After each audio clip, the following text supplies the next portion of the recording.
The container is now open. It's no secret that the world is changing rapidly, and maybe leadership should change too. A new paradigm called surrendered leadership invites people into a totally new dynamic, one where exploration, trust, and welcoming everything are the very tools that help move the group forward. It was discovered in the relational art of circling, but the implications of it expand into all parts of life. In this episode, we figure out what exactly surrendered leadership is by asking one of the guys that discovered it, John Thompson of Circling Europe. That's all coming up on this episode of The Container.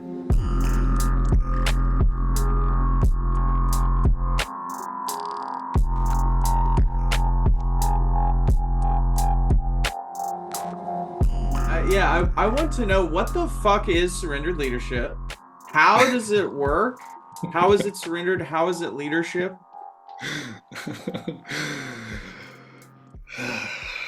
I'd like to want to know that, Jonathan. It's very enlivening right now.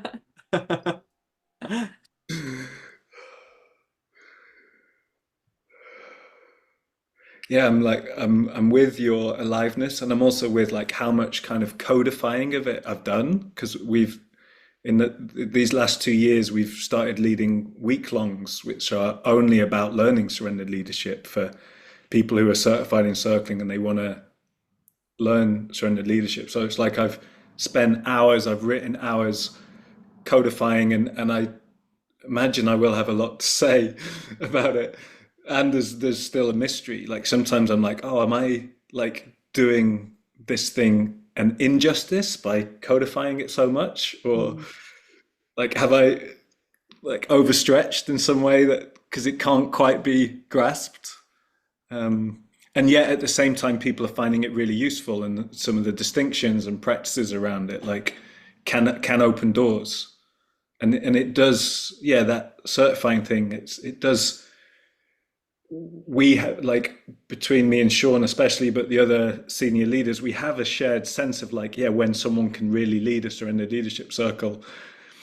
And we've also got used to seeing like what happens when people do certain things in them, and like the whole circle falls to pieces in a particular way. Like when we used to like have people just have a go at doing it, we would observe certain phenomena where it's like the whole circle turns against the leader, and then Yeah. unless that leader surrenders to that, it's just going to get worse in some way. Mm.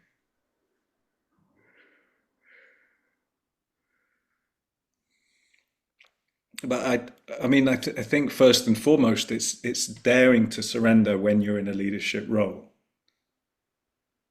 like daring to surrender, and part of that is surrendering to what's in you. It's surrendering to what's in others. It's surrendering to something greater and what's going to come through.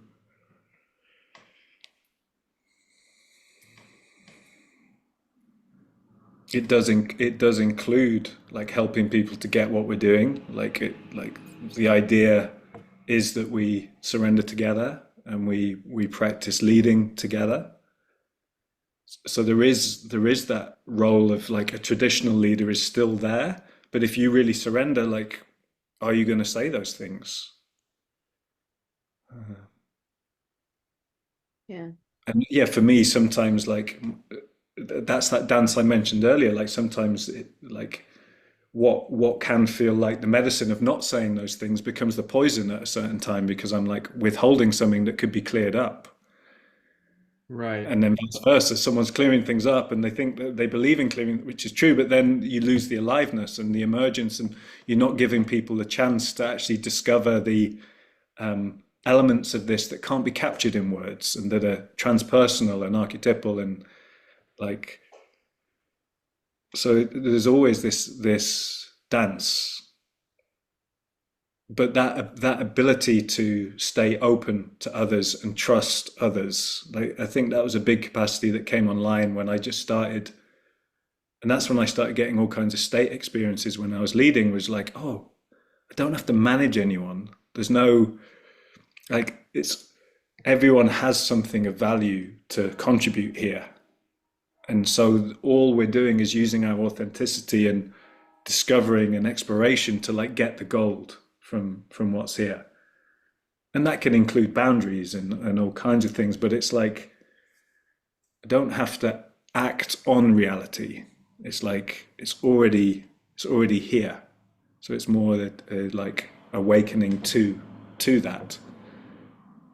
And that doesn't seem that common to be done when someone's in a leadership role, to actually be fully present with what's in the room and willing to be transparent and like real and trusting of people. Mm. And give it up to something greater than yourself. Like show up fully, do like honor the role you're in, do everything you can, and honor how small you are, and just in relation to the size of the group and the other humans there. Like be real about that. Yeah.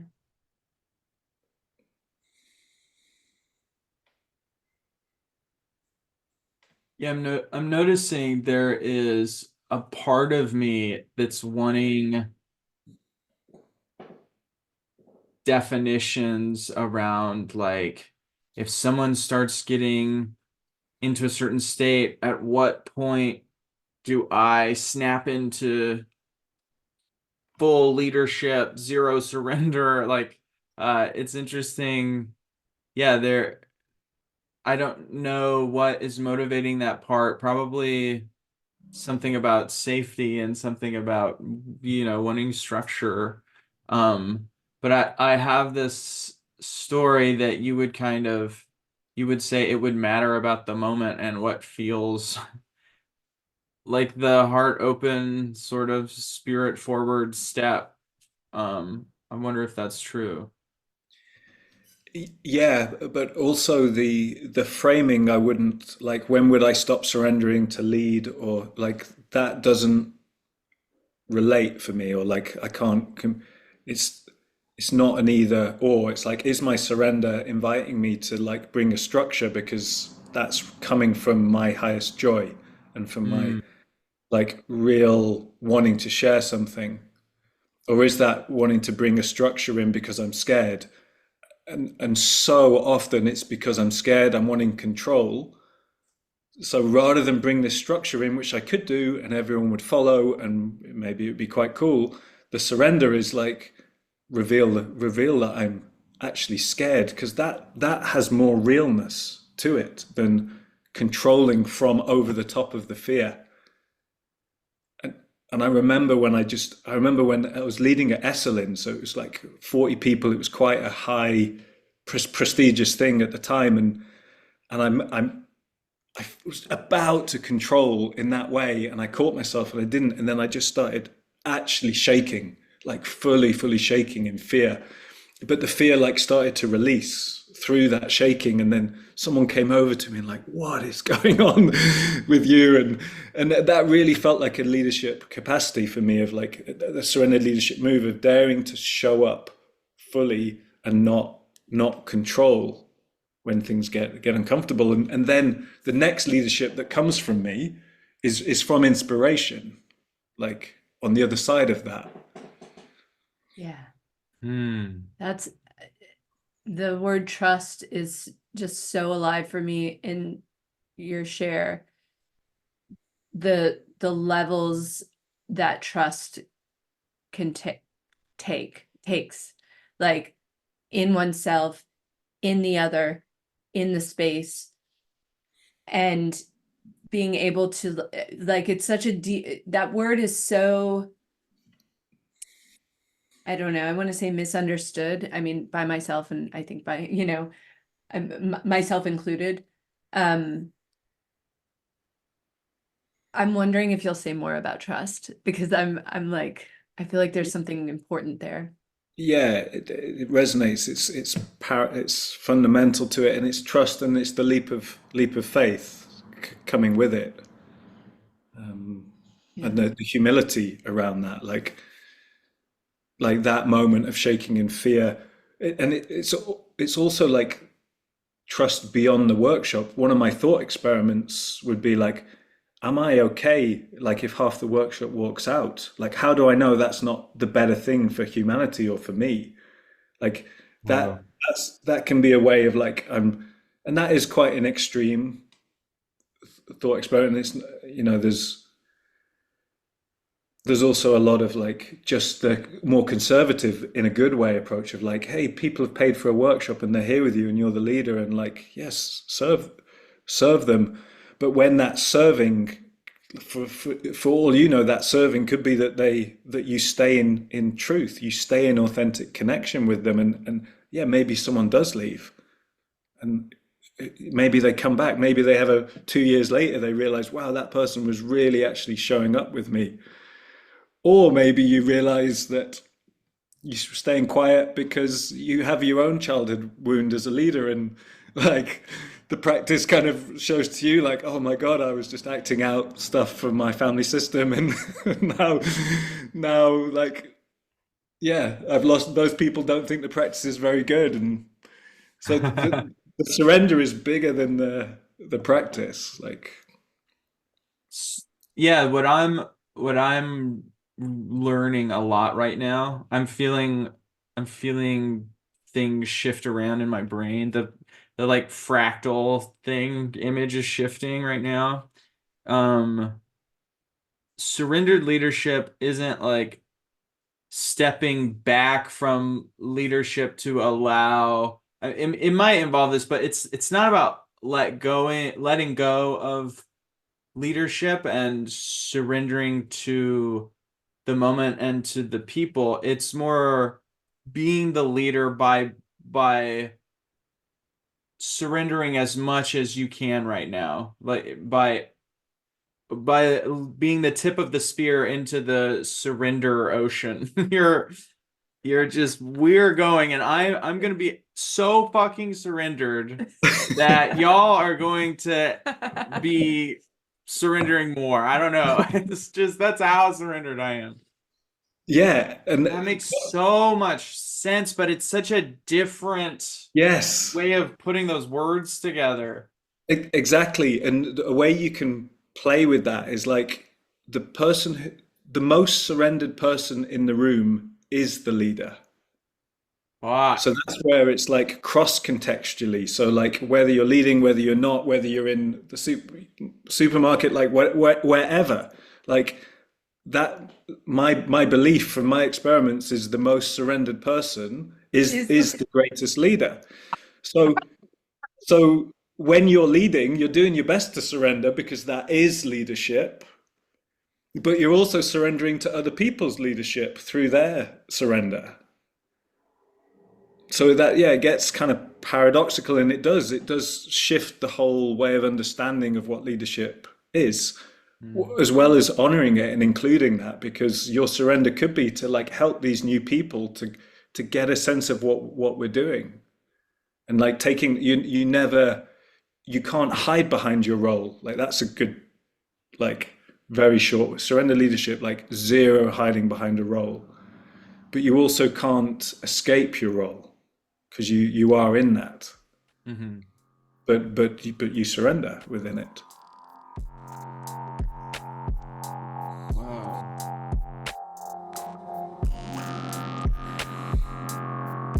I'm gonna need about 30, 45 minutes to integrate some of that.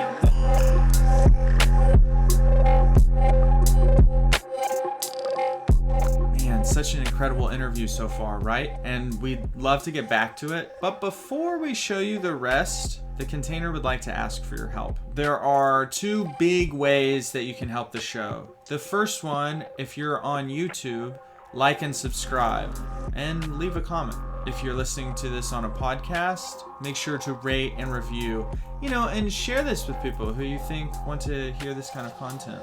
The second way that you can support us is by going to patreon.com/thecontainer. There you can sign up to make small monthly donations. It's so easy to support the show, and it's so intrinsically rewarding. Wow. All right, back to our interview with John Thompson.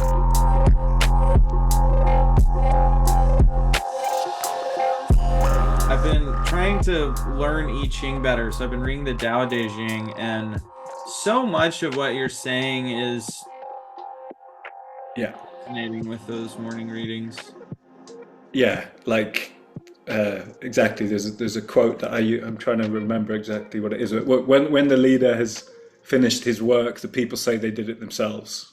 Yeah, And that captures it as well as anything else. Like, so there is a leader, but there's also this perspective like this is just a human being, and we co-created this thing, and that's the paradox of it and right. the magic.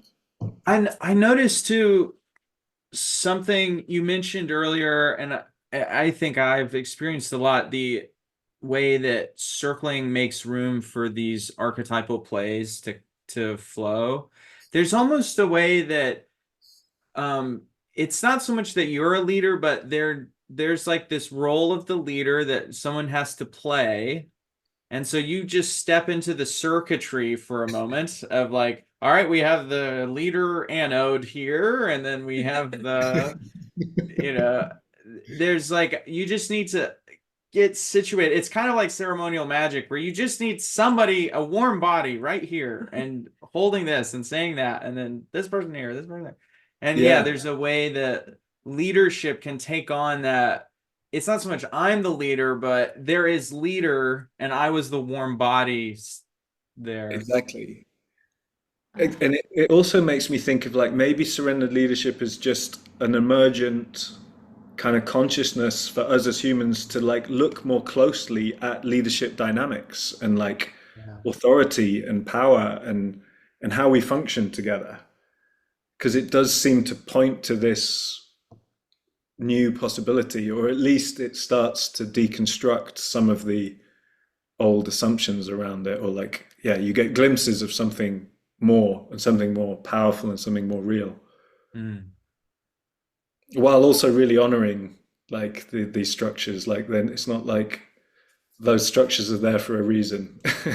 Like, I've become a bit more conservative, like as time has gone on, and just like rather than deconstructing everything, like really, yes, seeing the depth of some of the wisdom in some of these structures and surrendering to that as well. And if we get emergence into something new, amazing. And if we don't, we kind of are in a more traditional structure, then that's amazing. Like, wow. can you speak a little more to the structure and why it's so important?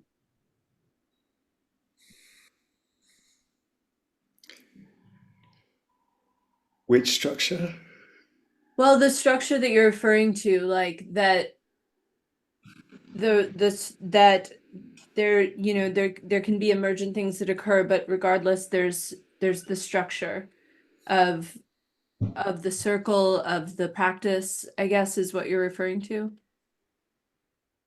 Yeah, I like the question. I don't feel I've got an answer, Mhm. but there's something around like agreements, like unconscious or conscious agreements of like, Mhm. yeah, like I agreed to be the leader. That was the context of this, and like honoring that fully and the beauty of that, like that's a structure that we use as humans that seems to be really useful. Like it closes down certain possibilities, but it opens up others. Yeah. So there's an honoring of that. But then also it does feel like there's a trickster energy or some kind of awakening energy that's like, hey, don't reify that. That's always that's never actually the whole truth. Like it's like we can almost sleepwalk through those structures or think those structures are actually governing us. Whereas like there's this awakening possibility where there's way more power than we might have thought we had. And there's always this co-creative possibility. There's this co-enactment of reality rather than that person over there has the power and I'm subject to that, Mm. which obviously there's partial truths to as well. But it seems like the surrendered leadership kind of it pulls back the veil of this like opportunity to be more awake in any context at any time. and to uh, be closer. Like it is about enacting reality, but it's also like feeling more empowered within reality and feeling like the magic of the connectedness of everything that's happening. Yeah. And maybe that is an evolutionary structure. Like that's why I put a lot of time and energy, is like I think there might be an evolutionary structure of some kind that helps us as humans function more efficiently and in a better way. Makes me think of the container. Yeah, right. Say more. Well, what we, the the containers that we create, we will endeavor to have a set time, or uh, a set kind of way that we're sitting, or a place that we are, and maybe fold in some intentions or some agreements into that container. But it's like what you were saying with the structure, like there can be this trickster energy or this emergence that occurs that just completely shatters whatever container we thought we were creating, and creates a new container, Right. because it's alive. Like, Exactly. you know Yeah. we can create it, or say that we're setting this structure, this container, but it creates a life of its own. And then I just really like what you're saying about the evolution, like that consciousness, like has a structure that is constantly I don't know, is constantly changing, is creating itself. I don't know. And almost like sometimes it wants to peek at itself. Yeah. Yeah.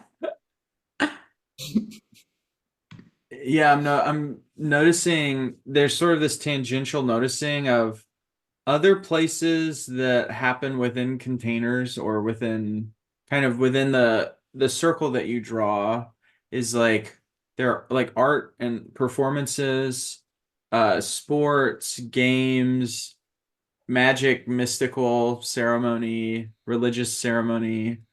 There's this certain this certain swath of human activity that requires drawing this circle, and like, okay, the stuff that happens inside for this amount of time Mm. is of a certain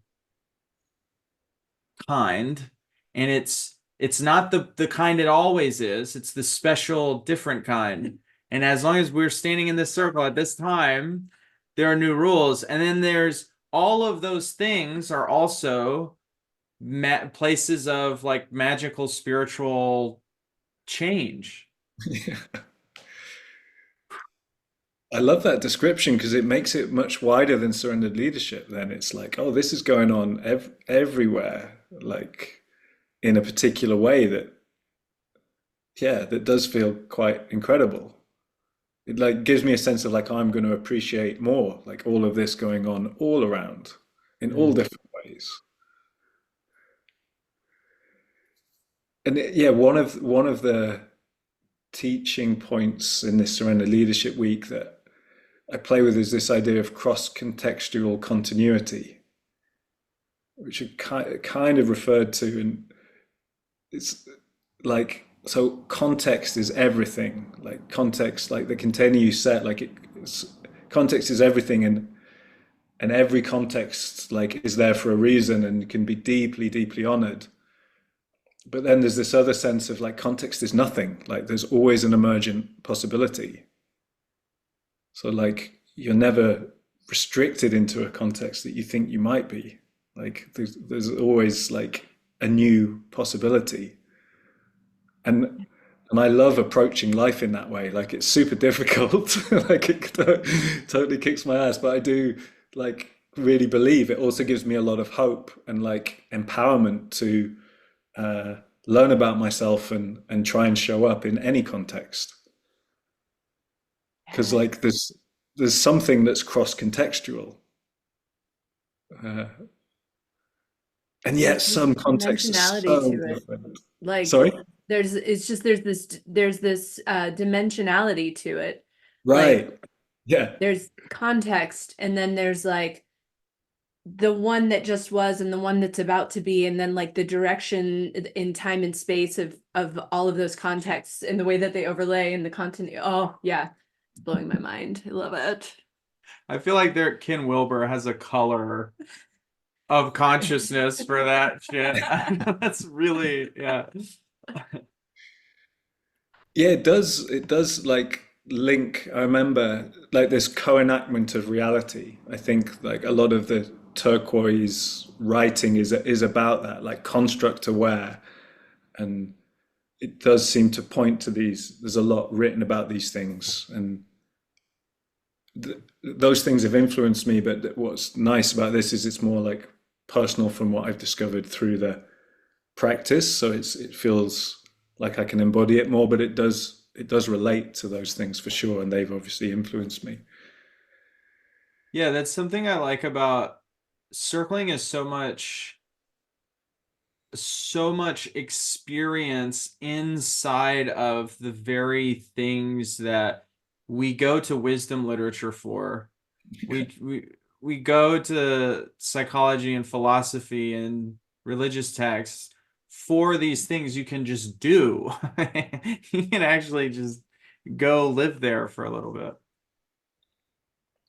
Yeah, that's what And I'm always calling embodiment. I don't want to bring this. Embodiment. I don't want to bring this too deeply back up, because I think I've noticed that people use this term embodiment differently, and I think I've made my own definition of it, and it's probably, yeah, it's like what you were just describing of, yeah, somebody's probably written about that, but these are things I've discovered through my practice, and like it's in you.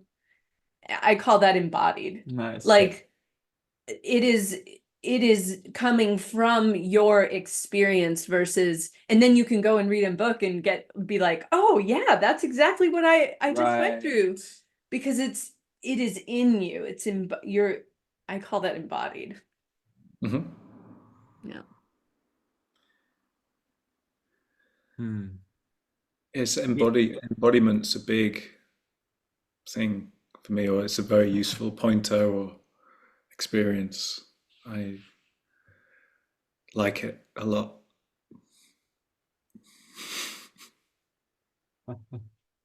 Yeah, there's a way that if you read something, you can understand it, but especially with wisdom literature, if it's not in you, you can't really understand it. It feels really unfair in that way.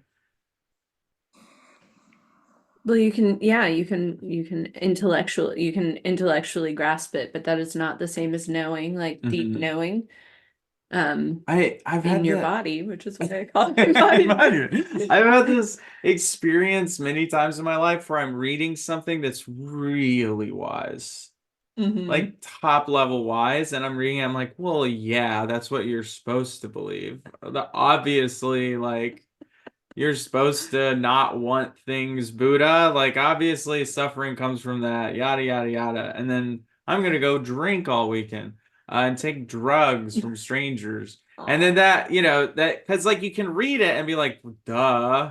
It's the words aren't very complicated. The ideas are simple.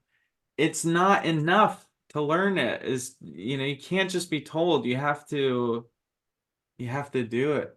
Mhm.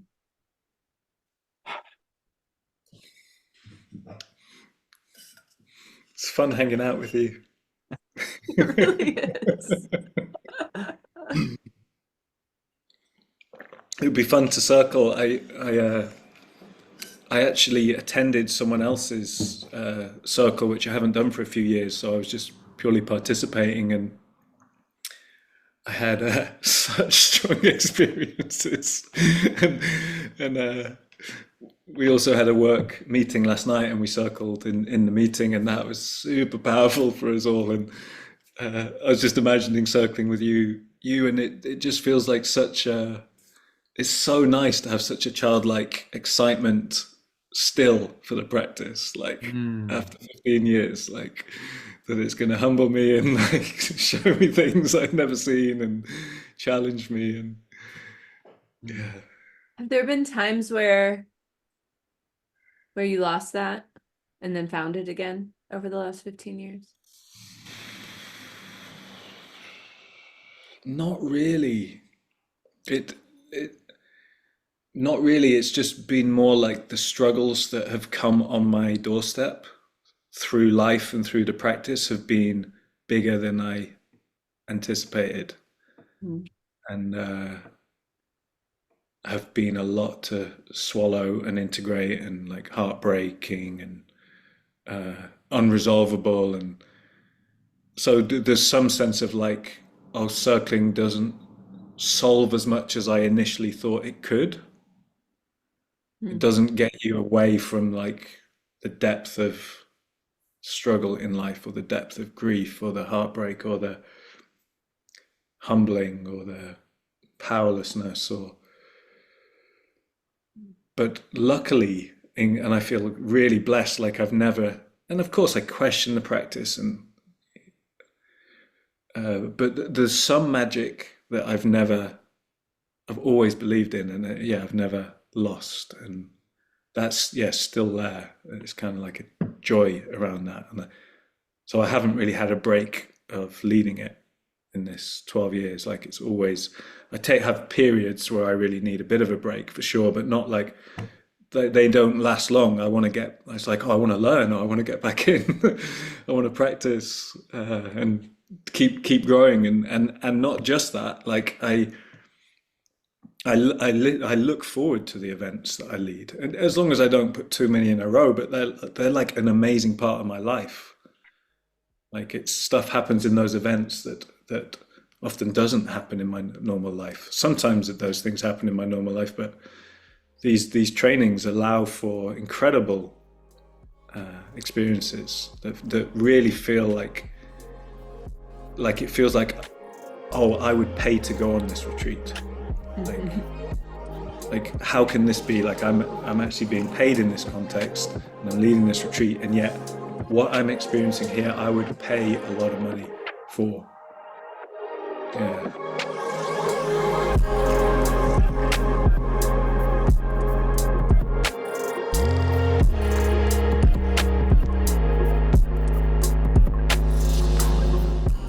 The container is now closed.